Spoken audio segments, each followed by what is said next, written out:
Yeah, see, I keep saying both. I'm gonna choose both. I'm sorry, but I'm gonna do it again. I'm gonna choose both. You know what? I don't care because listen.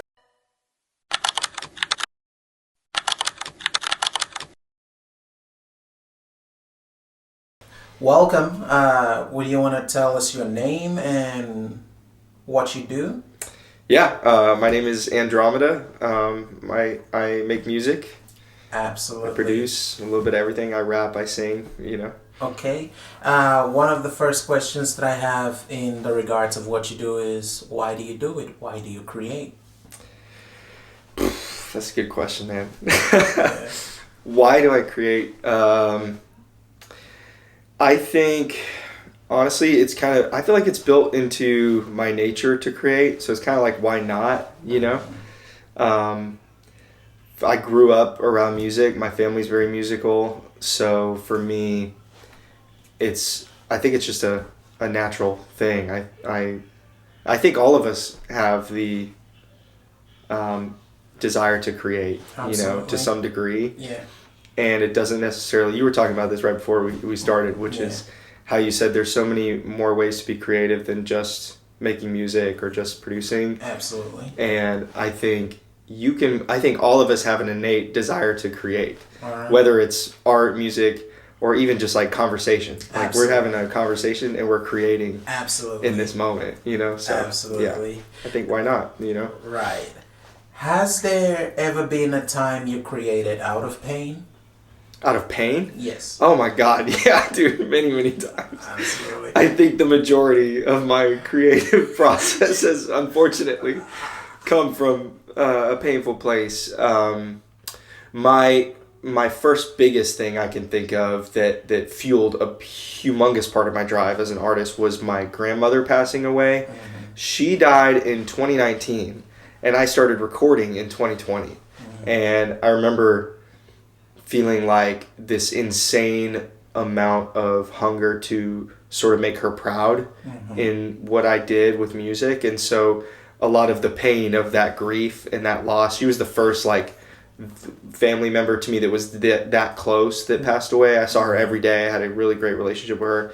And so I was very fueled by that pain to, I guess be successful in what I was doing. So definitely that. And then, relationships, friendships, I've had like everybody, I've had my fair share of those things that has definitely fueled the creative drive. Absolutely.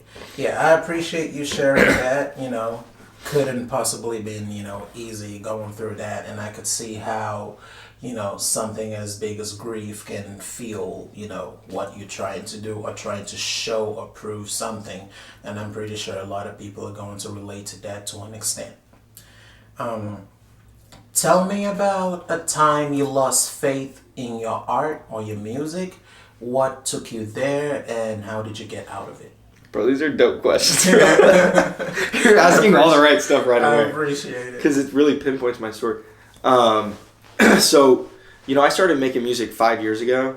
And when I was about 3 years in, I kind of took a hiatus from marketing myself. I didn't stop making stuff, but I sort of gave up in a way on trying to make things happen on a bigger scale. In my first couple years of making stuff, I was, like I said, hyper motivated. I was probably delusionally motivated. A lot of people I met, I was very in your face about, hey, I make music, and was a big talker, a big doer too. I was a very hard worker, and I was confident back then that I was going to be somebody in the music sphere. And so I made a lot of connections, made a lot of cool things happen. But then, I got to about year 4, and life just kind of hit me. I got into a very serious relationship too, and so I had to learn how to slow down. I think that relationship also helped me learn how to slow down and live life a little bit more, because like I said, I was pretty obsessed with my artistry at that time in my life, and it was kind of my whole personality for a while. Absolutely. Which was good to the degree of success that I was trying to reach, yes, but not good for presence and living in the moment and absolutely making genuine, true friendships. And so connections. And so I found myself, wanting to slow down, and I did. But during that time, I lost so much confidence because my whole identity had been sort of built on this artistry that I had developed over the 3 years that I was working. And so coming back into the game this year, things didn't end up working out between me and this relationship that I had. And I sort of had to sit with myself. I'm in my 4th year of making music, and I had to look in the mirror and be like, well, what do I want with this anymore? Because honestly, I didn't care about it anymore the way that I did. But I was still, there was something still in me that was still, for whatever reason, I was very hungry, and I couldn't get rid of that little voice. And so I just started again. I just started from ground zero. I was like, I'll go to open mics and I'll try again. Now you're catching me at a great point. Again, I'm back in my zone. I feel like I just put out an album, I'm working on another album. So there's a lot of momentum now, and I feel 10 times more confident. But yeah, during that year, it was hell, honestly. I was going through a lot of other crap too, but we can get into that. Yeah. That's like, I believe, why a lot of people, they get into this, and whenever they go out, they can come back in, because not everybody gets that second wind. Not everybody gets like that second compulsion to dive back into something you love so much. It's like, I had this expression that a math teacher had told me back in kindergarten or something. He was like, if you leave math for a day, math will leave you for a week. If you leave math for a week, it's gonna leave you for a month. That's how hard it's gonna be to assimilate back in. Yeah, it's a muscle. So I feel like I could bring that back into the music. It's like, if you stop for a month, it's gonna take at least 6 months for you to wanna, dive back in and work as hard. It's the longer you live it, the harder it is. But that should not discourage you. That should make you wanna come back sooner, so you can relearn the muscles that you've lost and just be able 100%. To get back into it. The next question I have for you is, if you had just 1 more year to live, how much more or less would you create? Oh, wow. Great question. For some people, if I'm to, you have 1 more year to live, screw this, I don't want to do this. It's, if it's 1 more year, what's the point, But then there might be some other person on the other end of that spectrum that's like, 1 more year to live, I need to make 1,000 songs a day. So I'm curious, where do you fall on that spectrum? That's a great question. I think I'm a family person at heart, and my friends, those people mean the world to me. So if I only had a year to live, I'd probably still make stuff, but it would be for my family, for my friend. Like, it would really change the way that I create. And I would create with my family. My brothers are all musicians too, which is kind of a blessing, right? So like, I could keep creating just with them. But I think that would be my priority. If I had a year left to live, man, I'd spend time with my family, with the people I love and care about. And because deep down, I think, as much as I am very career driven and focused, the whole vision for my desire for success in a lot of ways is to be able to create a free future for me to be able to see my family whenever I want and fly them around places, or so okay, has there ever been a time where someone made you not feel included in the creative space, or made you feel like you didn't belong? Oh yeah, for sure. Actually, funny enough, my family also. Because I grew up in a musical family, I think the standard for me was immediately set higher than average. So, but for me, when it comes to my natural talents, I was not gifted, you could say. I was just around music, and so I grew up in it, doing it because it was what was around me all the time. But I was not a singer by any means. I was definitely not a rapper. Nobody really took me seriously when I started rapping. But, and one of the first people, I tell this story a lot, which I feel like a broken record saying, but for people watching this, probably their first time hearing it. But my mom was the first person actually to kind of be like, when I told her I was going to start producing music on my own, like I was like, hey mom, I'm going to make an album. She was like, Harlan, you're not really a front man. And that I took personally, but she was also right at the time, because at that time I was kind of a backup singer at best, and I was in a band with my brothers. We were teenagers, you know, and I was a songwriter for the band. And that was the thing, that was my talent, I guess. If any talent came to me naturally, it was songwriting, right? But when it came to getting on stage, performing, I had none of those skills. And so my mom saying that wasn't necessarily out of like a hateful place, more so just like, Harlan, you're not really at the skill set to be like what you say you're trying to be. But I saw the vision, and I just I just executed. I was like, I know you don't see it now, but you will see it. And I just started working really hard. I taught myself from the ground up how to produce. And, but yeah, since then, yeah, I've had many people, I'm sure, doubt me. Most of the people I'm fortunate to have met in person treat me very kindly. Part of the reason I love hip hop, honestly, is because I've actually never felt more accepted by a community than people who do hip hop. Like, no one has ever made me in hip hop feel like I shouldn't be doing it. At least out in the Dallas-Fort Worth scene. Absolutely. I've met a lot of really incredible, talented people who have, if anything, been, you know, the driving force for encouraging me to keep going. And I'm so grateful for that. I'm grateful there's community and people that support what I'm doing. So. Yeah. I am really glad that you found that, because for most people, they don't even know where to find that, or that that's a possibility. Or some people, not because they are weaker or lesser than you, they would have felt even more shut down and not even start if someone that close to your support system were to tell you that this is not for you. Because we tend to listen to what we come from more than what's from outside, most of the time, in most cases, you know. So if something in a close unit like that were to, because you expect these people to know you better than anybody else, so you tend to, a part of you listens more when they tell you something. That's why you get more hurt when your friend does something versus if a stranger does it. So there are people that after that first initial shutdown, even though it came from a place of love, a place of understanding, and the way I heard that story from you, it more so felt like your mom was trying to protect you from the days outside. Exactly. She was just being protective of me, like, you don't really want to go through this bashings with these people and the tumultuous relationship that goes on in the industry. You don't want to experience that. And it's because she herself had gone through that. Absolutely. So it was a fair warning. And I'm grateful for it, though, because, yeah, I mean, it was actually, for me, it was my first fire, because I think I needed a doubter, you know? I needed somebody to tell me no, so I could be like, okay, watch me, you know? Absolutely. So, yeah. Now she's a huge fan of what I do. Of course, you know, she's very encouraging about what I do. Because, you know, which is what she took from it. It's the fact that she said that was never from a place of hate. It was always from a place of love. So that's why she's, you know, as big a supporter. Real quick on that, I want to say, too, that perspective on how people will doubt you or hate on you is important to, I think, remember as you go into the field and you start to have people who make you feel unincluded or like you shouldn't be doing this.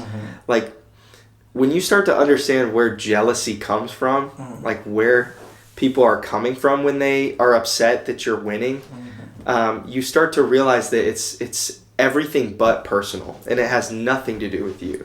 And that's why it starts with you. So if you believe in what you're doing and you're passionate and you exist as a light and be unafraid to just share your heart, your passion, what you love, people will either get out of the way or they'll support you.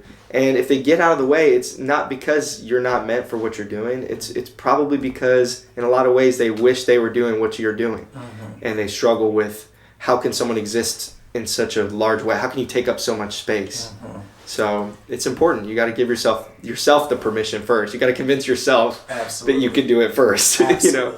Yeah, I really, really love that viewpoint, because I am someone that, I mean, I suppose I understand jealousy on a different level, because I practice E&M, so that's ethical non-monogamy. I'm more into poly relationships versus monogamous relationships. Right. So I have dove deeply into understanding jealousy.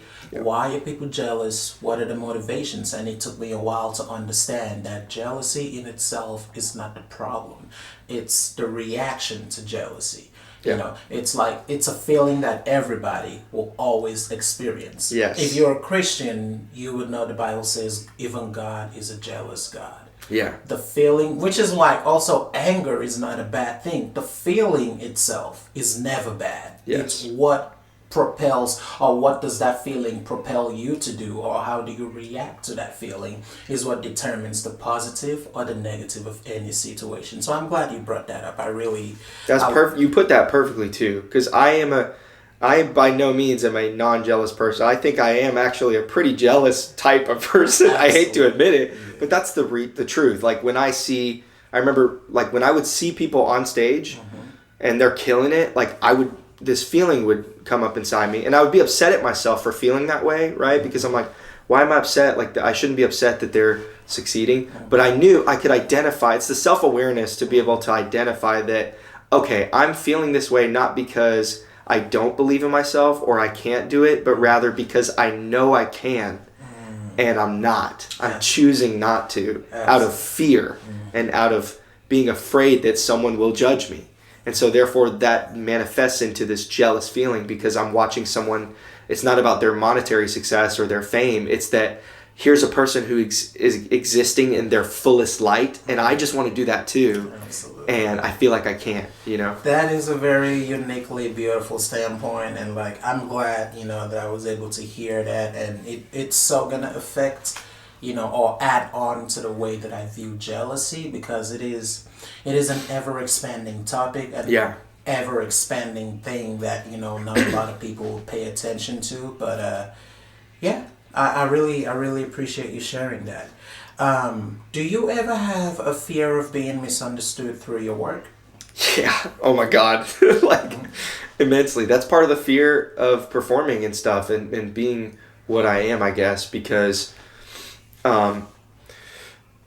there's a mix of things I guess I'd be afraid to be misunderstood in, which is, number one, that people take my lyrics too seriously, or number two, people don't take my lyrics seriously enough. Right. You know, right. And I'm always walking that line in between, because I make music. I'm an artist, right? Which means sometimes I make things that are abstract and fictional, and sometimes I'm writing about my actual life. And so I might put a love song out or something, right? And you might have somebody, oh, who's the muse for this, right? There might not actually be one. Or there might be, you know? And so that's kind of the beauty of the mystery. But I think I'm learning to, you know, accept myself and just understand if people are misunderstanding me, they probably haven't done enough research. If you take the time to get to know me and you want to know the person that I am, first of all, you got to work real hard to get close enough to know me as a person. Absolutely. Honestly, I'm very much an introvert. I'm kind of a recluse. Yeah. I'm careful about who I trust these days. I used to be a lot more open. Now I think I'm a little bit more guarded. But at the end of the day, I know I'm a good person. I know what I stand for. I know what I believe in, and I try to make that public and real and be as authentic as possible. And so I think in authenticity, real quick, I'll also say it's important to be authentic in whatever you're doing. If you're authentic, if someone's misunderstanding you, they are in the wrong, not you. You know, they're misunderstanding you. Absolutely. If you are being authentic and you're truly good and you're truly, you know, full of love and you just want to see other people win, that's like I said, like if someone's ever jealous of me, it's like I never take it personal. Or if people act upset that I'm winning, because I'm like, I know how you feel. Like I was just there a year ago. Absolutely. When I was watching other people win and I was down on my luck and I was, you know, woe is me about myself. It's rather selfish to exist in that way of constantly comparing yourself. You know, you just got to be who you are and let people judge how they're going to judge. You know, you can't control it. Absolutely. So the next question that I have for you is, do you believe in God and why? Yeah, absolutely. The reason why is, super long, but I would say I'm a Christian. That's the faith that I subscribe to. And more so just because the evidence of it has been pretty convincing to me. But I'd put myself in a sphere, I guess, of even religiously where I'm still open-minded, I guess, like I'm not like a closed off, I'm big into philosophy and those kinds of things. So I'm always open-minded and just trying to learn more. So there's honestly times that I kind of walk the line between being like maybe Christian and agnostic, but only because I think you need a degree of agnosticism anyway to have faith, that's what faith is. It's kind of being like, well, I don't really know for sure, but one thing is for sure, I have absolutely, I believe, experienced divine intervention. I think I've felt what the presence of God feels like. I experience it when I'm creating my art. I experience it when I get on stage. I experience it in certain interactions with certain people. So I definitely believe there is a creator. It just makes sense to me. Absolutely. I mean, my own thoughts towards that is, for there to be a creation, there has to be a creator. Exactly. So the fact that, and the reason why I believe in, Christianity per se is because the Bible says we are made after God's image and likeness. We like to create. Yeah. Whatever form that is. There is something innate inside of us that makes us want to. That goes back to your question one, that why do we create? Like, I think it is, we were made by a creator and in his image, like you said. Therefore, it is in our very nature to create, For me, it's, I mean, like I said, I think even average people have that desire to make things. Even if it's not, you don't have to be just an art musician or like a painter or something. Like, absolutely, you can create a business. You can create, by baking something in an oven. Like you can create a moment between a person by having a conversation or by giving money away to a homeless person. You're creating an event, a moment that could change that person's life. So I think art is in everything. Music is in everything. And, God is the biggest fuel for all of that. And that when we empty ourselves as vessels, like I told you off camera, is my best work is done alone, not actually because I'm by myself, but because I can fully channel me and God, and I can let him in. And if I step out of the way of if I create with the intention to make a great song, and like I'm gonna make a hit, I'm gonna make a song about this, I honestly feel like that's when I make my worst work, because I am trying to mold what cannot be molded. Right. If it is truly a good idea worth creating, it's probably from the divine. It's probably something above me. So my job as an artist, I believe to be an artist is actually to be a vessel and to empty oneself so that energy, that idea can work through you and come out through you, So I'm not actually the one, like some of my best lyrics even, I don't think I necessarily even wrote them. I think God inspired an idea in me, and I was on fire in that moment, so much so that I wrote that down. I got out of the way of the idea. The idea was already there the whole time. So that's why I also believe in destiny a lot. Like, I think that there's a grand purpose that, God is using me for in my art, and I think he's kind of like you said, you talk very confidently about how you can see, your future. It's almost like you can't hide from it. Some people don't have that, and that's okay. But for me, I feel that way too. I know what I was put here to do. And so I think, there's definitely a lot of divine energy behind that. Absolutely. And it's, it is hard to sometimes put into perspective, especially with the kind of crowd that we hang around as artists. Yeah, with definitely. the kind of things that we see and do, not just the crowds, ourselves too. It's hard to reconcile the beliefs with the day-to-day, but of course that's why, there is such a thing as grace. There is such a thing as, Christ, that, we're never going to be like him. And I'm really glad with like the part of the Bible that it basically states, I will save who I will save. So your righteousness is not enough to save you, even if you try. It's like, thank God for that. Because if I went strictly by my intuition, I wouldn't let me into heaven. Yeah, exactly. So it's like, I wouldn't taint the holy gates with something as mundane as myself. So thank God for that. But of course, but the best we can do, of course, is being the best versions of us every single day, trying to do more good than bad. Because sometimes we do bad even in the process of trying to do good, and sometimes we fall short in the process of the race, but it's just part of being human. That is humanity for you. But that's why I'm very thankful that it's not going to be a by merit thing. But just because it's not going to be a by merit thing doesn't mean go be Ted Bundy or something. Exactly. That like try to be the good that you want to see, or basically. So I am grateful for that. Yeah. Do you think religion has impacted your art in any way? Yeah, 1,000%. I've gone back and forth many times about, even at times thought about labeling myself as a Christian rapper.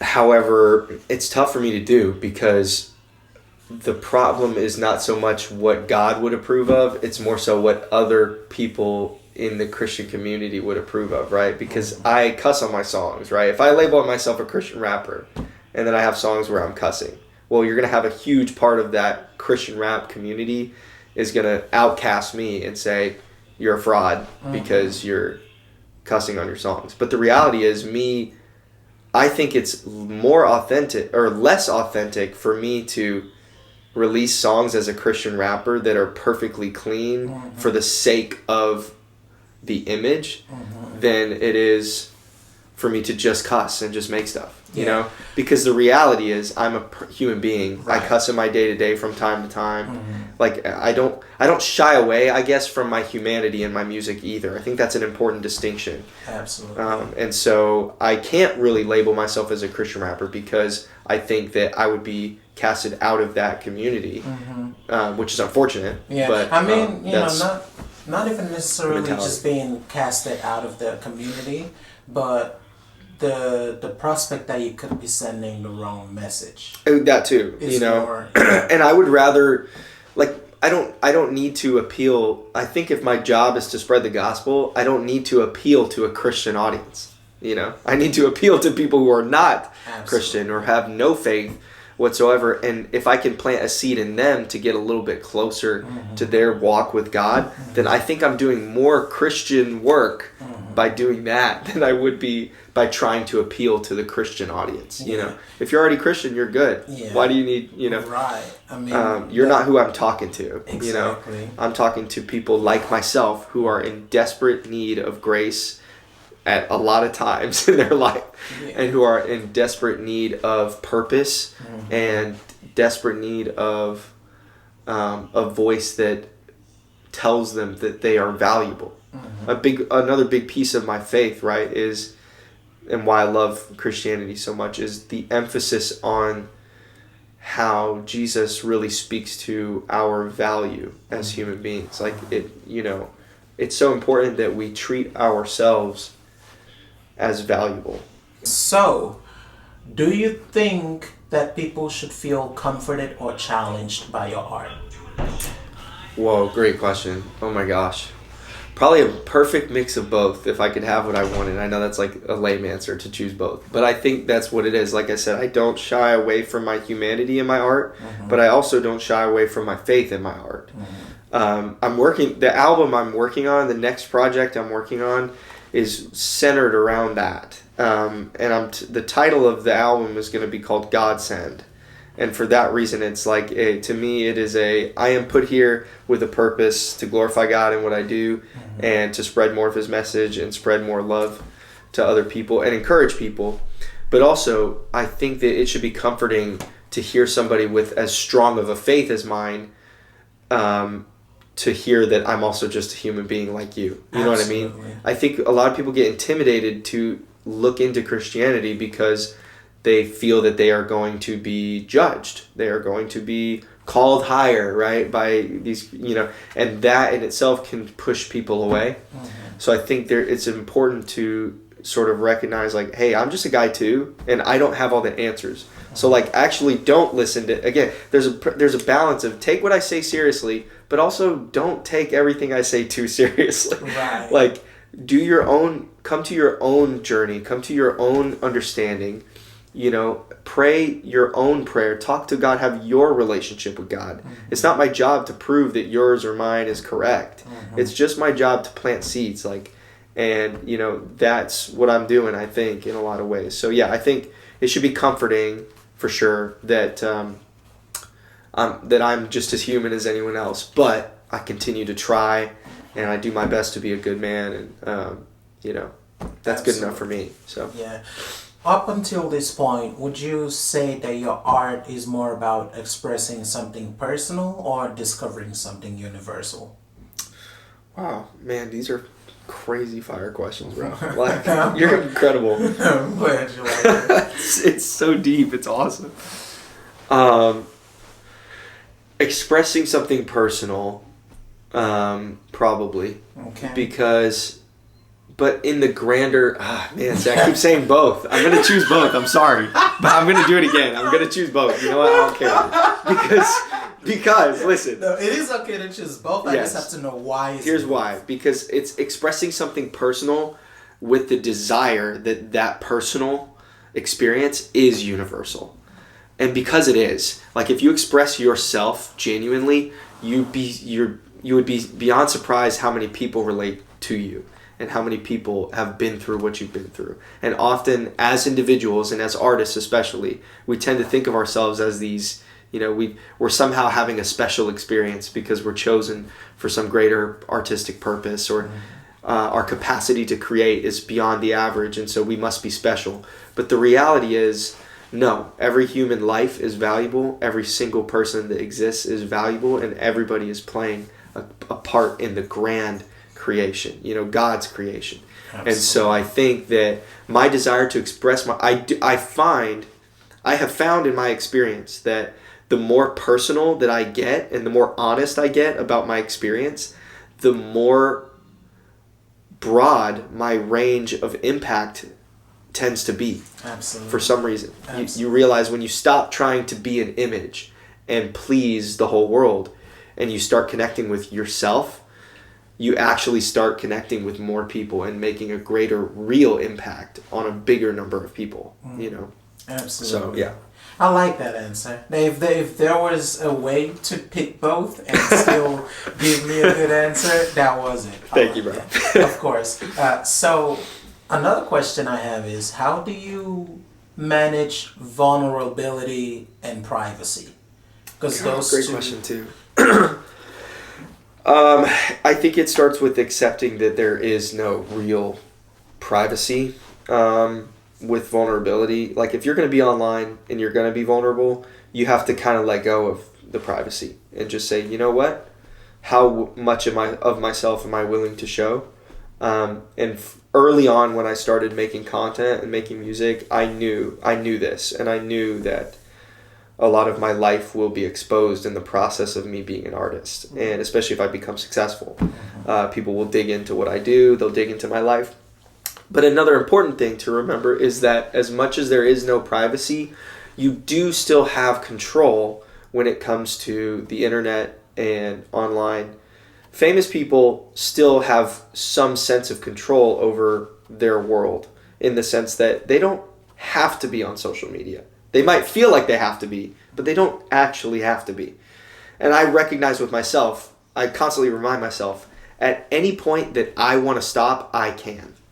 I never have to do what the world is telling me to do. If I start becoming successful and known in the music industry and people start pushing me, tell me how to market myself or how I should be out there, at any point I can decide I don't want to be a part of this life. I'm content with knowing that if I never make it, I wouldn't lose myself.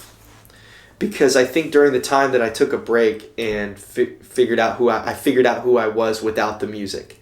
And I didn't hate him. I liked who I was also. And so maybe now I'm less afraid because I know that if it all didn't work out, I'm still proud of who I am.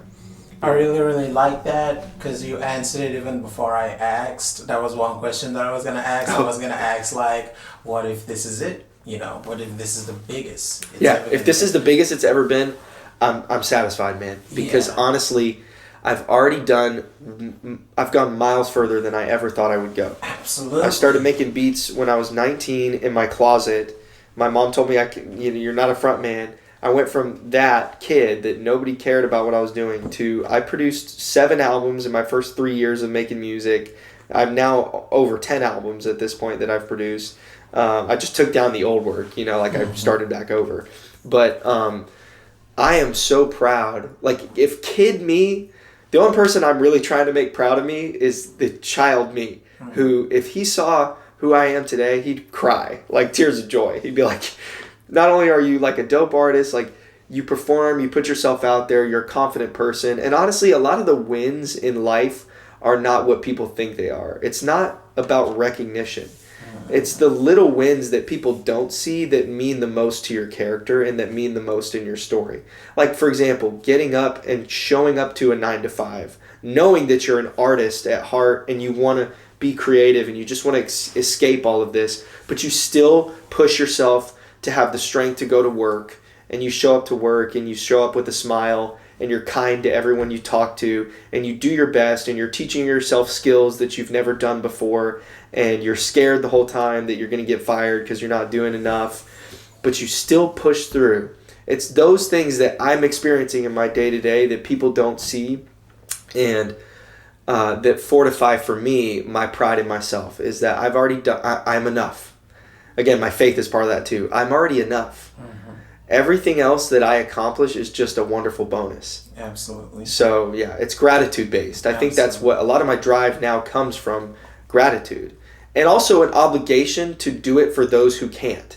Right? So like, I hope I make it because I owe it to those people who can't, who don't have the freedom to dream, who don't have the ability to think about something more for their future. Absolutely. Because unfortunately, a lot of people preach that, oh, anybody can do anything. But the reality is no, not anybody can do anything. Some people have real illnesses, real responsibilities, they have families, they have lives, and they cannot afford, especially in this economy, in this world, they cannot afford to dream. Dreaming is dead for a lot of people. And I owe it to those people to go and be my fullest self, because they would, if they were in my position and as blessed as I am, and I have been blessed, man. So what am I doing? I think it's selfish of me to sit back and not, at least, I can't control the outcome, but I can do everything in my power to make it there. And so I'm going to do that. And that's why if it didn't work out, I would know it didn't work out because it wasn't meant to, and because I tried everything. So obviously it wasn't meant to be. And so I could sit at peace knowing that, hey, at least I did my part, That is a good answer if I've ever heard one. I do like that perspective, and I very much agree with it. It's really bolstered my confidence whenever I think of what I've done so far. Yeah. And it's bolstered also my pride whenever I consider what I've achieved so far. I mean, who am I, bro? I know you don't know me, but I came into the US of A in the year 2016. I've only been here 10 years. I've been here 10 years, and I have organized, funded, and put on 4 shows, and we've had the highest number of about 500 people, maybe a little bit more. And we've had, in the middle of those shows, we've had fashion walks, and I've had people that walk in LA fashion walks, New York fashion walk for my little show. Yes. With designers and stuff. These are things that go on in my festival. And like, these people are just happy to do it, and I don't pay them a dime, bro. Yep. They just love it, and they're just happy to do it and collaborate and work with me in that regards. And like, in the spaces that I've been to, like, I went to New York Fashion Week in September with my homegirl, and it's like the caliber of people who we're talking to and meeting, I would never be in those rooms, bro. Yep. Which is why it's very true when you say not everybody can do it. Because if I was still in Nigeria, as much as I love music, I was writing music back then, but I only wrote maybe like 2 songs, but I wrote a lot of poetry. I never would have been at this level. We would not be in this room right now talking. Because it's not possible, because I'm continents away. I wouldn't have this resource. Even if I had this resource, I wouldn't have the money to get it, because it's a lot. And like, the money I make here is millions and millions of naira. which is like I would never in 20 more years, if I was in Nigeria and I never came here, be able to touch that kind of money. Because it's like but the opportunity it's provided me and afforded me, I am immensely proud. Yeah. In my little job, I'm putting all of my siblings through school. Man, I've made most of them graduated. I'm funding their houses and stuff that they're doing. Like, and I'm doing, sometimes music has even paid for these things. Yeah. So it's like, it's such a thing of pride for me. Yes, as it should be, man. That's a huge accomplishment. Absolutely. Congratulations too, brother. Like, Thank seriously. you. And that's incredible. And those are the things that when you focus on those things and you list out loud, it helps. Words are powerful. Like when you start to list out loud what you've done, you'll realize like I'm a legend. Like you'll start to realize like, oh, I'm already a legend. Yeah. Like, you know, like the fact that I am sitting here with you. Someone asked me. Someone found. I met you, and you saw something in me that was worth asking me for an interview about. Absolutely. That fortifies for me my confidence in myself. In the sense that, well, okay, someone else is asking me to be a part of what they're doing.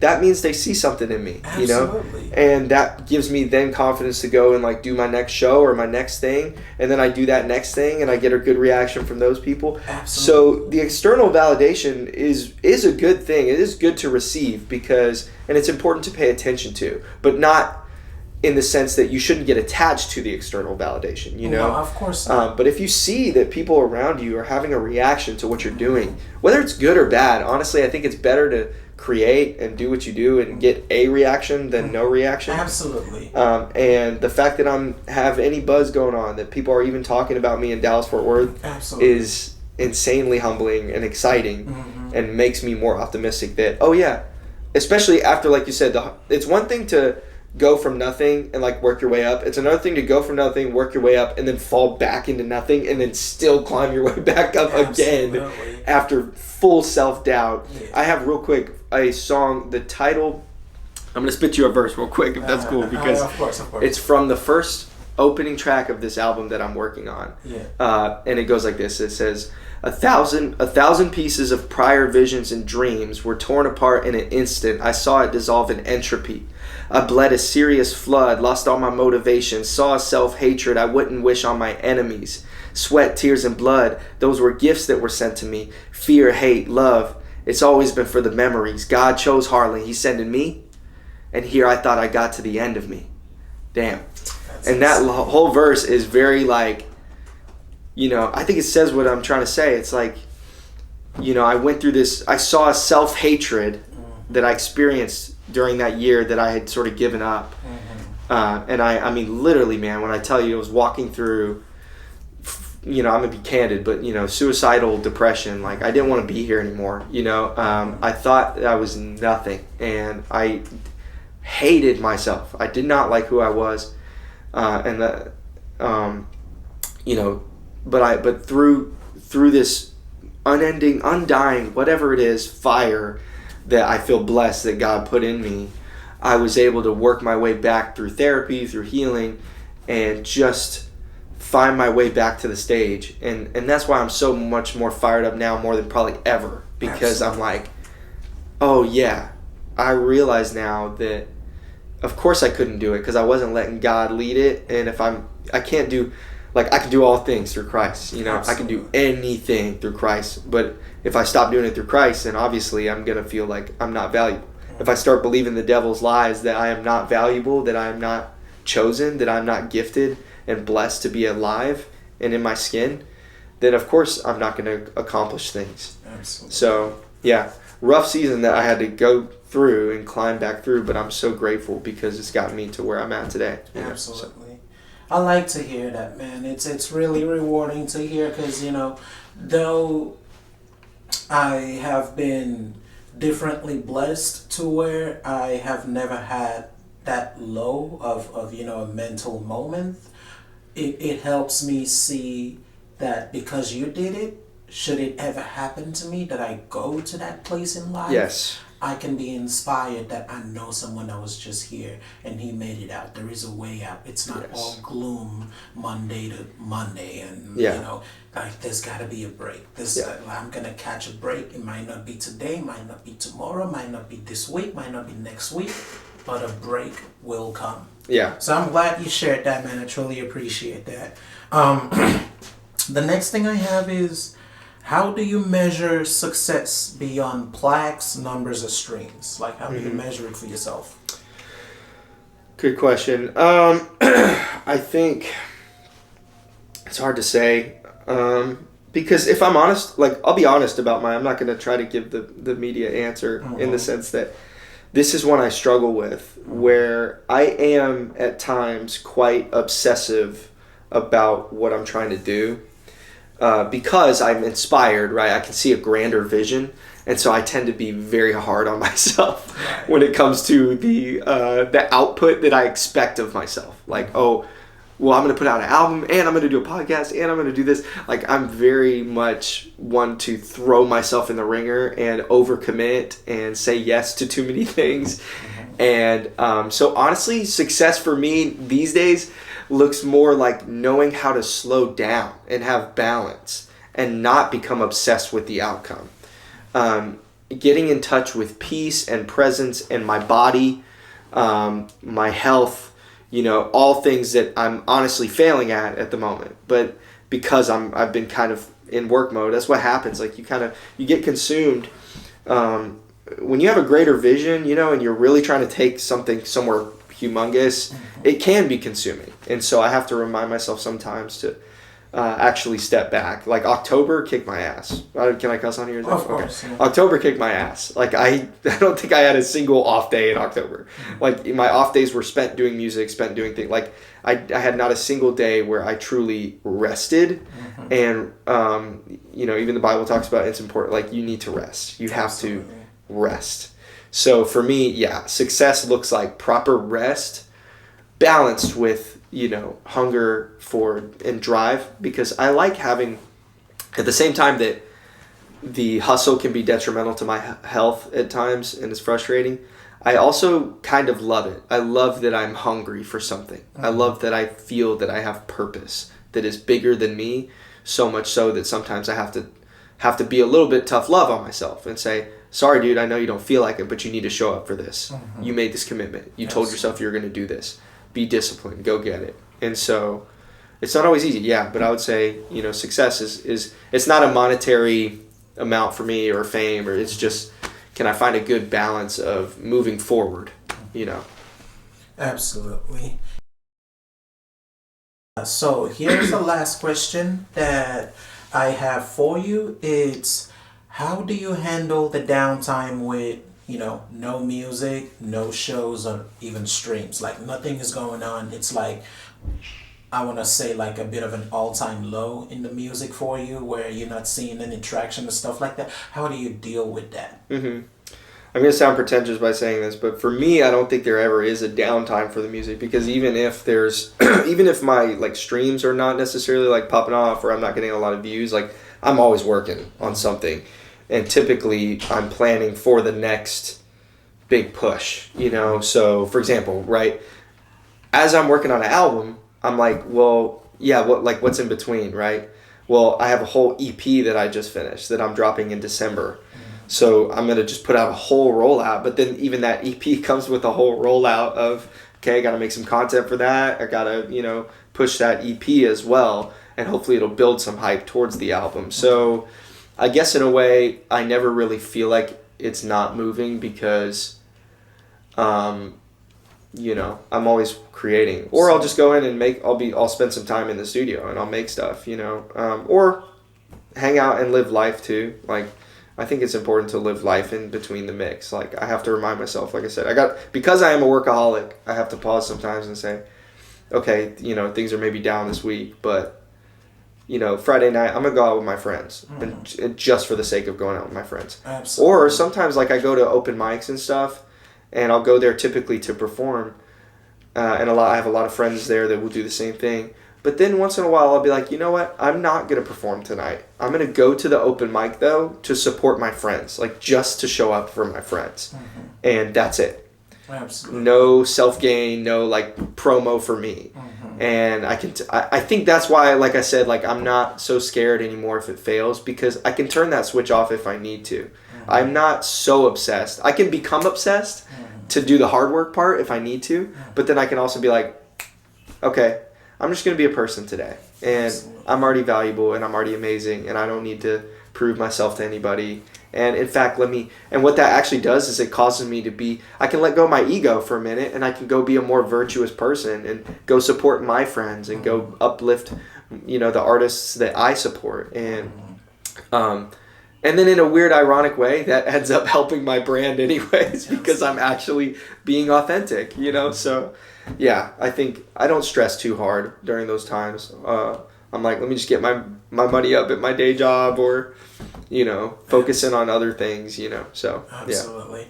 Yeah, I really appreciate that answer, and I really appreciate you spending the time. Man, this has been incredible. Yeah, thank you so much for having me on. I am happy to, man. Thank you very much. That's the end of the podcast. See you next time. Appreciate you, man. Thank you.